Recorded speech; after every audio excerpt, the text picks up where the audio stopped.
40টা সমষ্টিত আৰু বিটিয়াৰ বাকী ৰাইজৰ যিটো মুঠ এবাৰ বিটিয়াৰ বাকীৰ ৰাইজৰ মুঠটো হ'ল ইউপিপিএল প্ৰতি এটা ভাল এটা মুঠ আছে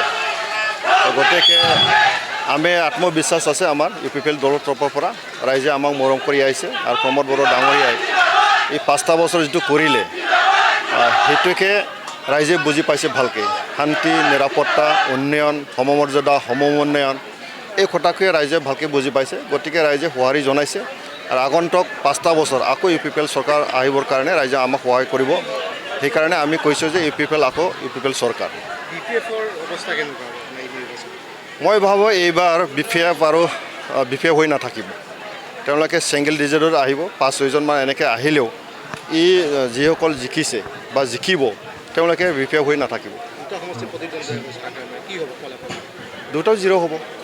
একেবাৰে এইটো ৰাইজে ডিচিশ্যন ল'ব আমি যিটো দেখিছোঁ 5টা বছৰ আৰু 15টা বছৰ হাগ্ৰামাৰ 15টা বছৰ শাসনকাল 5টা বছৰ প্ৰমোদ বড়ো ডাঙৰীয়াৰ শাসনকাল 15টা বছৰত যিটো অৰাজকতা যিটো মানে দমন নীতি যিটো মানে দুৰ্নীতি এই কথাখিনি ৰাইজে ভালকৈ বুজি পাইছে প্ৰমোদ বড়ো ডাঙৰীয়াৰ শান্তি এক সমন্বয় সম্প্ৰীতি